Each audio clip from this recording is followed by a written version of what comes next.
देखो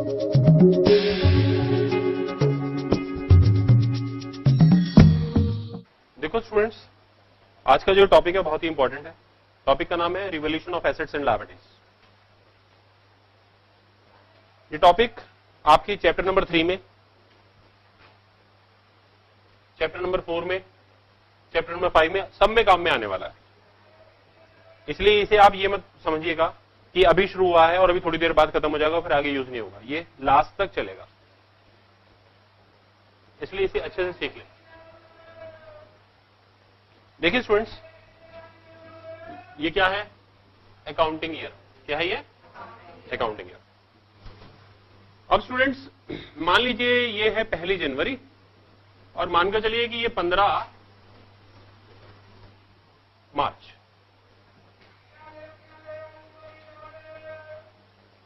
मार्च को एक पार्टनर एडमिशन ले रहा है या रिटायरमेंट ले रहा है या डेथ हो गई उसकी। इन तीनों केसेस में एक जरूरत आती है। क्या जरूरत आती है? कि नई बैलेंस शीट बनाने की। तो यानी ये जो बैलेंस शीट है इसे क्या कहेंगे हम? और ये क्या है? अब ओल्ड बैलेंस शीट नई बैलेंस शीट में डिफरेंस है किस चीज का? टाइम का। क्या है? तो जो टाइम डिफरेंस के कारण एसेट्स की वैल्यू चेंज हो गई होगी और लायबिलिटीज की वैल्यू चेंज हो गई होगी। बोलो सही है? तो एसेट्स और लायबिलिटीज की वैल्यू चेंज होने से जो डिफरेंस आया वो या तो प्रॉफिट आ सकता है या लॉस आ सकता है। क्या आ सकता है? या तो प्रॉफिट आ सकता है या लॉस आ सकता है। और उस प्रॉफिट या लॉस को कौन लोग बांटेंगे? जो यहां पर पार्टनर थे, जो यहां पर वो लोग बांटेंगे। समझ में आ गया? किस रेशो में बांटेंगे? जिस रेशो में थे। इसमें ओल्ड जो रेशो चल रही थी उनकी ओल्ड रेशो चल रही थी। रेशो तो यहां पर चेंज होती है ना, यहां नई रेशो है ना, तो इससे पहले तो ओल्ड था। तो इसलिए जो प्रॉफिट आया जो लॉस आया वो ओल्ड पार्टनर्स में ओल्ड रेशो में डिस्ट्रीब्यूट होगा। यानी एडमिशन से पहले वाले पार्टनर्स में, रिटायरमेंट से पहले वाले पार्टनर्स में, डेथ से पहले वाले पार्टनर्स में, यानी तीनों केसेस में ओल्ड पार्टनर्स। कौन सी रेशो में? Old ratio. कौन सी रेशो में? ओल्ड पार्टनर्स में ओल्ड रेशो में ये डिस्ट्रीब्यूट होगा। लेकिन अब यहां पर भी दो बातें हैं। पार्टनर्स चाहते हैं कि एसेट्स और लायबिलिटीज नई वैल्यू पर दिखाई जाए। किस वैल्यू पर दिखाया जाए? यानी method first, when assets and liabilities are shown in this balance sheet at new value. New value को क्या बोलते हैं? Revised value. समझ में आ गया?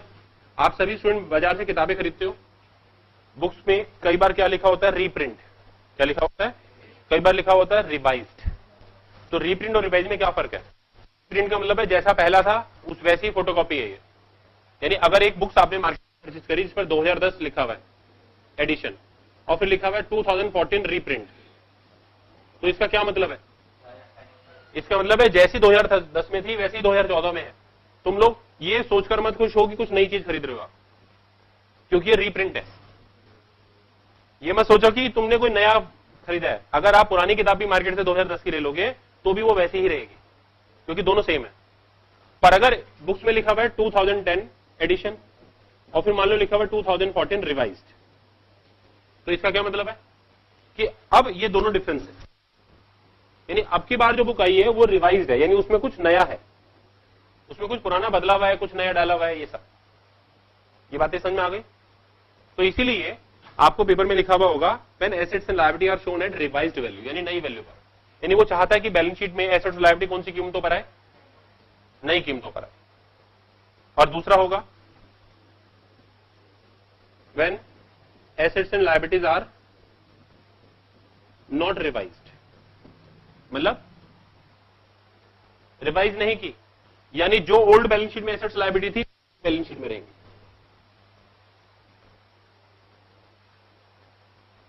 समझ में आ गया? तो ऐसी हालत में अब क्या करना है? ये दो चीज वैसी हो गई, डिस्ट्रीब्यूट और नॉट टू डिस्ट्रीब्यूट, जैसे जनरल में हमने किया। जब जनरल में डिस्ट्रीब्यूट करते थे तो हम नई बैलेंस शीट में जनरल को नहीं दिखाते थे, और जब डिस्ट्रीब्यूट नहीं करते थे तो गेनिंग टू सैक्रिफाइसिंग करते थे और नई बैलेंस शीट में जनरल दिखाते थे। तो यहां पर भी यही रूल है स्टूडेंट्स। इस वाले केस में क्या करेंगे? इस वाले केस में हम एक रिवैल्यूएशन अकाउंट प्रिपेयर करते हैं। क्या करते हैं? Prepare revaluation. हम एक रिवैल्यूएशन अकाउंट बनाएंगे, ठीक है, और प्रॉफिट या लॉस ऑन रिवैल्यूएशन ऑन, ठीक है, transfer in old partners in old ratio. समझ में आ गया आप लोगों को? यानी नियम नंबर 1, नियम नंबर 2, नियम नंबर 3। और फिर इसके बाद जो नई बैलेंस शीट होगी उसमें एसेट्स और लायबिलिटीज नई वैल्यू पर शो करेंगे। क्या करेंगे बताइए? नई बैलेंस शीट में क्या होगा? In new balance sheet assets and liabilities, assets and are to be shown at new value. नई कीमत पर दिखाएंगे। कौन सी कीमत पर दिखाएंगे? तो इस प्रिंसिपल से आपने क्वेश्चन पढ़ते हैं। आप क्वेश्चन पढ़ने पर ऑर्गेनाइजेशन ने क्या देखा? आपने क्या देखा कि वो कह रहे हैं कि नई बैलेंस शीट में नई वैल्यू पर दिखाओ। तो आप क्या कर रहे हैं? क्या बनाएंगे आप लोग? रिवैल्यूएशन बनाएंगे, जो मैं अभी सिखाने वाला हूं। उसके बाद जो रिवैल्यूएशन में प्रॉफिट लॉस आएगा वो आप ओल्ड पार्टनर्स में बांट देंगे, ओल्ड रेशियो में बांट देंगे। ये बात सही है? और जब आपसे नई बैलेंस शीट बनाने के लिए कहा जाएगा तो आप एसेट्स और लायबिलिटी को कौन सी कीमत पर दिखाएंगे? नई वैल्यू पर दिखाएंगे। समझ में आ गया? आइए टीएस अग्रवाल में ऐसा देखते हैं, देखें जरा।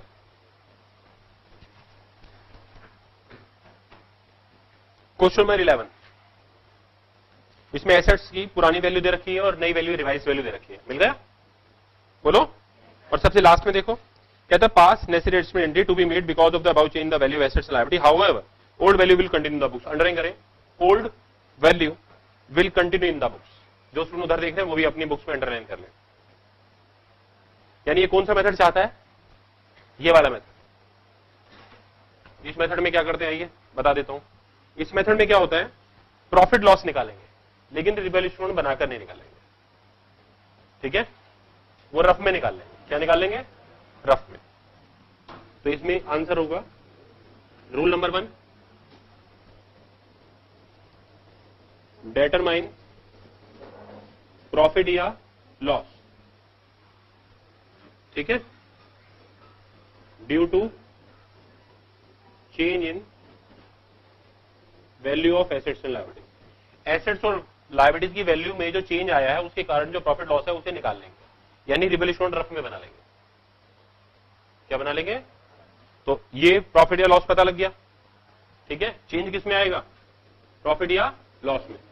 सेकंड, अगर चेंज प्रॉफिट में आता है तो ये करना जो मैं बताने जा रहा हूं, और अगर चेंज लॉस में आता है तो वो करना जो मैं अभी बताने जा रहा हूं। चेंज अगर प्रॉफिट में आया तो स्टूडेंट एंट्री बनेगी gaining part profit to sacrificing part, और ये गेनिंग रेशियो से और ये सैक्रिफाइसिंग रेशियो में, जैसे पीछे किया। और अगर लॉस आ गया तो इस एंट्री को उल्टा कर दो, sacrificing partner debit to gaining part. ये बात सभी के समझ में आ गया? और रूल नंबर 3, नई बैलेंस शीट ओल्ड वैल्यू पर दिखाएंगे। नई बैलेंस शीट, हाँ, value of assets and liability shall be continue in new balance sheet. नई बैलेंस शीट में वो कंटिन्यू रहेगी ओल्ड वैल्यू, आपको चेंज करने की जरूरत नहीं है। रीजन, क्योंकि आपने रिवैल्यूएशन बनाया नहीं। बोलो, बात समझ में आ गई? सभी स्टूडेंट जरा दोबारा से देखें, क्वेश्चन नंबर 11 को देखें। 11 में सबसे लास्ट में old value will continue in the books में, तो आप कौन से मेथड से करेंगे? 11 इस वाले मेथड से प्रॉफिट लॉस निकालेंगे। अगर प्रॉफिट आ गया तो ये वाली एंट्री पास करेंगे, लॉस आ गया तो ये वाली एंट्री पास करेंगे। और चूंकि इस क्वेश्चन में बैलेंस शीट तो मांगी नहीं है, इसलिए आपको बैलेंस शीट बनाने की जरूरत नहीं है। Is it okay? सबको क्लियर है? क्वेश्चन नंबर 12 पर आ जाइए। क्वेश्चन नंबर 12 में देखिए क्या कहता है।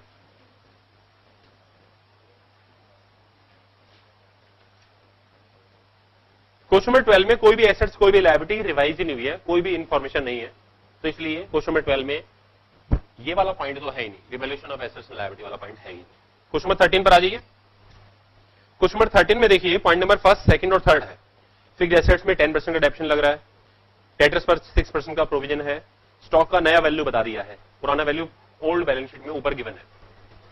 मिल गया आप लोगों को?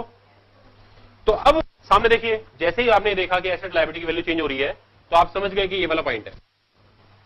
अब आपके सामने क्वेश्चन ये है कि फर्म वाले क्या चाहते हैं, बैलेंस शीट में रिवाइज वैल्यू पर चाहते हैं या बैलेंस शीट ओल्ड वैल्यू चाहते हैं? आओ देखें, कहता है अंडरलाइन करें, देखो पॉइंट नंबर 4 के क्या लिखा हुआ है, partner decided to record the revised value in the books. Partner क्या चाहते हैं कि रिवाइज्ड वैल्यू दिखाई जाए। समझ में आ गया? तो कौन सा वाला मेथड यूज होगा इस वाले में? क्वेश्चन नंबर 13 में रिवैल्यूएशन अकाउंट बनाएंगे। क्या बनाएंगे? Prepare revaluation account. समझ में आ गया? इसीलिए आंसर देख लो, प्रॉफिट ऑन रीवैल्यूएशन अकाउंट लिखा हुआ है, क्योंकि रिवैल्यूएशन बनाने पर यहां चाहिए। बोलो करेक्ट है? क्वेश्चन नंबर 14 पर आ जाइए। क्वेश्चन नंबर 14 में बैलेंस शीट के नीचे है ABCD, कुछ एसेट्स की वैल्यू चेंज हो गई है, कुछ लायबिलिटीज की वैल्यू चेंज हो गई है। समझ में आ गया? और देखिए नीचे क्या कहते हैं, पार्टनर्स एग्रीड, पार्टनर राजी हुए that altered value not to be recorded in the books. Underline कर ले, अल्टर्ड वैल्यू, अल्टर्ड वैल्यू का मतलब है नई value, revised value, not to be recorded in the books, यानी ये वाला मेथड चाहता है वो नहीं चाहता कि बने, तो रिवैल्यूएशन नहीं बनाना है, सिर्फ चेंज निकालना है। चेंज अगर प्रॉफिट में आ गया तो ये एंट्री, चेंज लॉस में आ गया तो ये वाली एंट्री। यानी इसका मतलब एक वर्किंग नोट और भी बनेगा, क्योंकि हमें क्या निकालना है, ओल्ड और न्यू पार्टनर्स का गेनिंग शेयर और सेकंड शेयर। बोलो करेक्ट है? यहां तक सब बच्चों को क्लियर हो गई बात? ठीक है, क्वेश्चन नंबर 15 पर आ जाओ।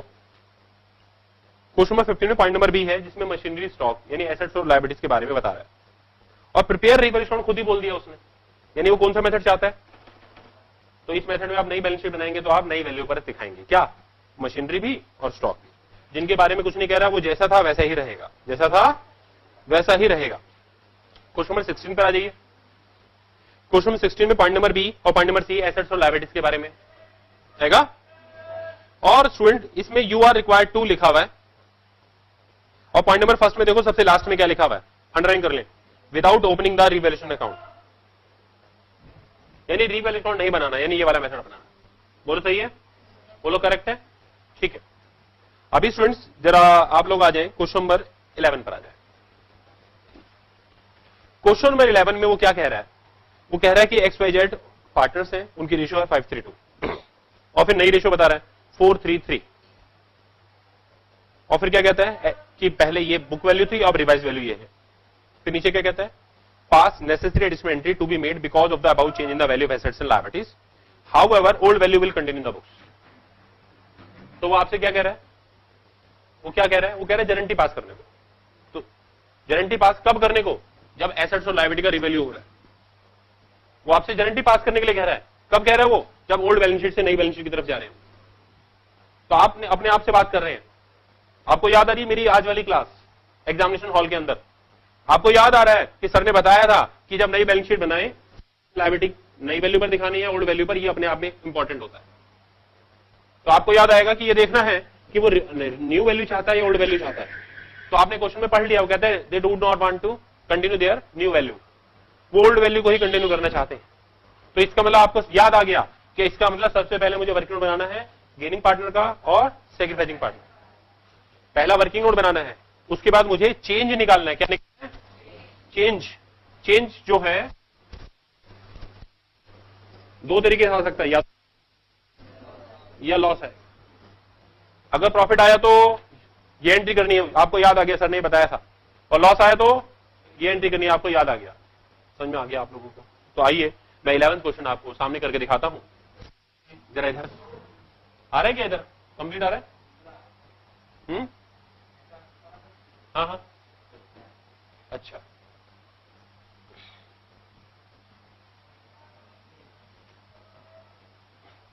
देखिए क्वेश्चन में कौन सा students, 11।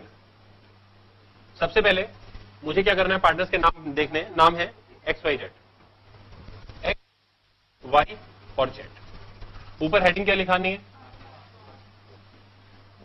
Calculation of sacrificing partner and, पूरा लिखना, पेपर में नंबर कट जाएंगे वरना। ओल्ड का 532, तो 5/10, 3/10 और इनका ओल्ड और नया रेशियो क्या है, तो यानी 4/10, 3/10, 3/10, कितना आ गया 1/10। माइनस का मतलब क्या है, गेन, और ये क्या है, पहला काम तो हो गया students, gaining partner sacrificing partner के बारे में पता लग गया। ठीक है, अब इसके बाद मुझे क्या मालूम करना है, चेंज प्रॉफिट में आएगा, तो यानी डिटर्मिनेशन ऑफ प्रॉफिट या loss due to change, due to in value of assets and liabilities. समझ में आ गया, बोलो, ठीक है। अब स्टूडेंट्स बारी बारी से देखते जाइए। सबसे पहले इन्वेस्टमेंट, चेंज, इन्वेस्टमेंट में कितने का चेंज आ रहा है, बढ़ रहा है या घट रहा है, तो एसेट्स बढ़ने पर फायदा देती है, तो इन्वेस्टमेंट में चेंज आ रहा है कितने का, 3000 का, बोलो सही है। अब इसके बाद next item plant and machinery, क्या डिक्रीज हो रहा है, कितना 5000 का, प्लांट एंड मशीनरी डिक्रीज हो रही है 5000, या तो इसी में के नीचे लिख देते हैं -5000, या प्लस को यहां लिख लेते हैं, माइनस को वहां लिख लेते हैं, बोलो, तो माइनस आइटम को यहां लिख लेते हैं 5000। इसके बाद लैंड एंड बिल्डिंग 10,000 से इंक्रीज, बिल्डिंग एसेट्स होती है, एसेट इंक्रीज करने से फायदा होता है, बोलो सही है। आउटस्टैंडिंग एक्सपेंसेस लायबिलिटी है, क्या है, अगर ये इंक्रीज होगी तो मेरी फर्म के लिए लॉस है, और अगर ये डिक्रीज होगी तो मेरा फायदा है। अब ये इंक्रीज हो रही है, डिक्रीज हो रही है, इंक्रीज हो रही है तो लॉस हो गया, और ज्यादा पैसे देने पड़ेंगे। इसके बाद डेटर्स, सामने देखिए कुछ और चीजें बता देता हूं। इस डेट की बुक वैल्यू क्या है, यानी ये वाली वैल्यू है, और रिवाइज वैल्यू क्या है, मतलब ये आज की डेट पर, और हम इन दोनों का क्या निकाल रहे हैं, डिफरेंस, चेंज।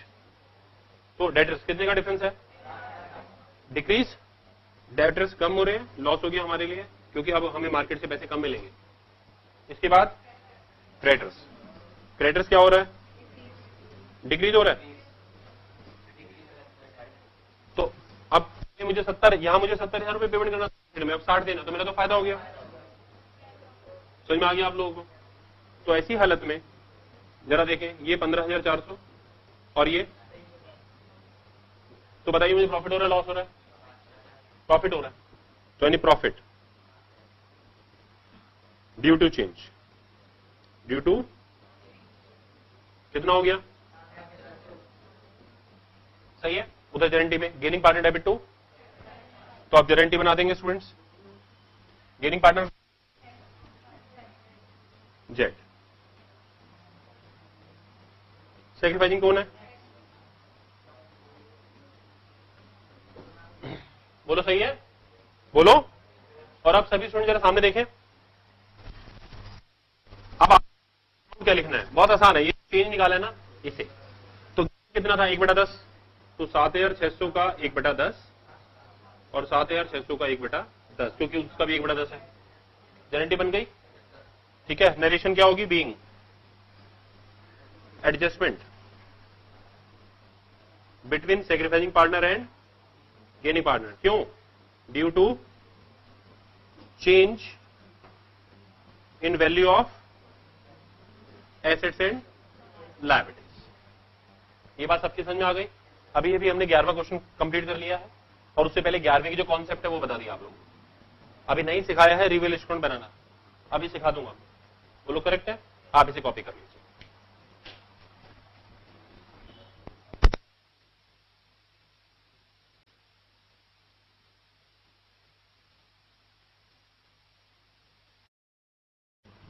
लॉस होएगा तो डेबिट में लिखना,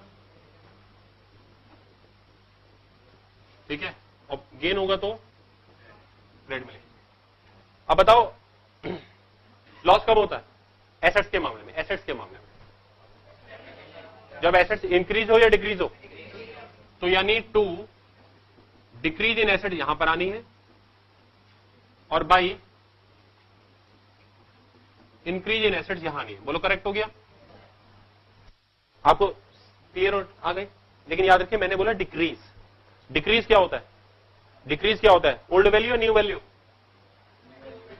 गलत जवाब। कई बच्चों ने न्यू वैल्यू बोला, गलत जवाब। डिक्रीज या इंक्रीज का मतलब होता है ओल्ड वैल्यू और न्यू वैल्यू का डिफरेंस, चेंज, डिफरेंस, ओल्ड और न्यू का डिफरेंस। तो इसका मतलब यहां पर क्या आना है? ओल्ड और न्यू वैल्यू का डिफरेंस। मैं लिख देता हूं आप लोगों के लिए, क्या आएगा? Difference in old value and new value. नई वैल्यू और ओल्ड वैल्यू में जो डिफरेंस आएगा वो आएगा। याद रहेगी ये बात? बोलो ठीक है। लायबिलिटीज, लायबिलिटी इंक्रीज होगी तो लॉस है, डिक्रीज इन लायबिलिटी, और लायबिलिटी डिक्रीज हो जाए तो फायदा हो जाएगा बाय डिक्रीज इन। याद रहेगा ये फॉर्मेट?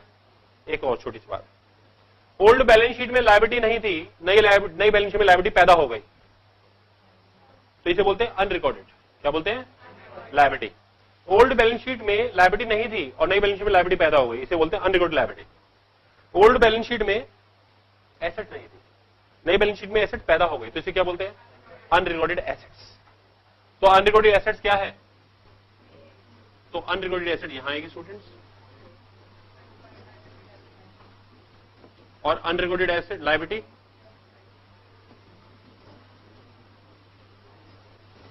ये बात सभी की समझ में आ गया? बोलो खत्म हो गया स्टूडेंट्स क्वेश्चन।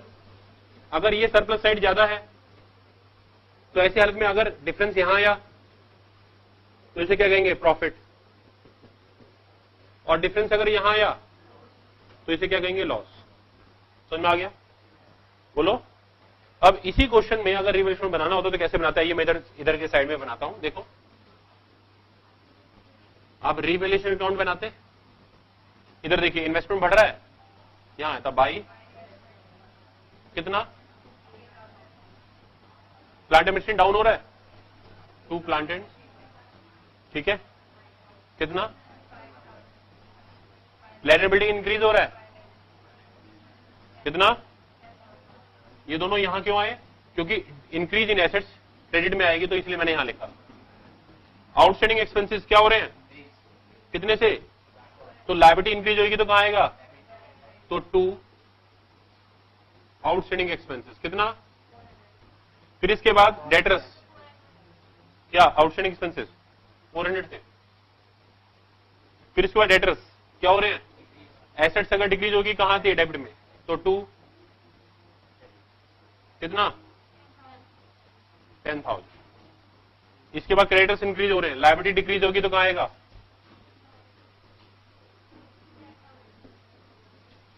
समझ में आ गया? अब इधर का टोटल ज्यादा है,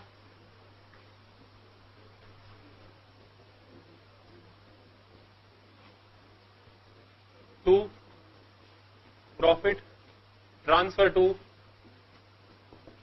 कैपिटल अकाउंट्स XYZ, और जो भी डिफरेंस आएगा, कितना डिफरेंस आएगा? इतना ही आएगा, और इन्हें इनकी ओल्ड रेशियो में बांट देंगे।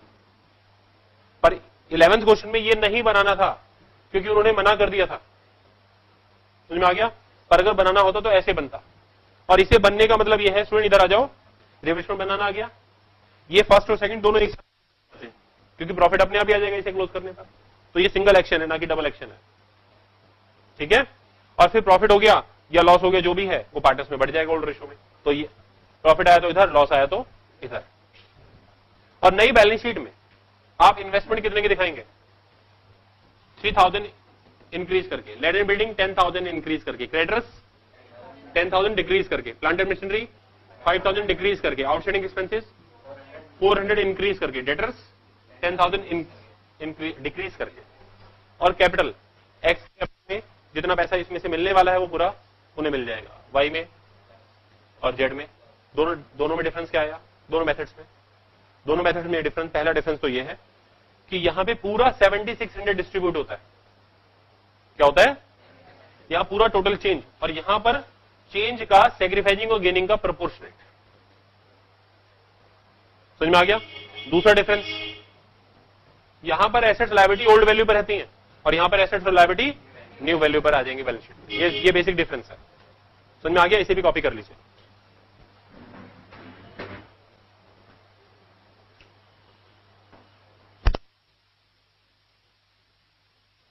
आज की क्लास कैसी रही? घर पे जाके रिवाइज कर लेंगे आप लोग, ठीक है? तो चलते हैं, नेक्स्ट क्लास में फिर से मुलाकात होगी। Thank you.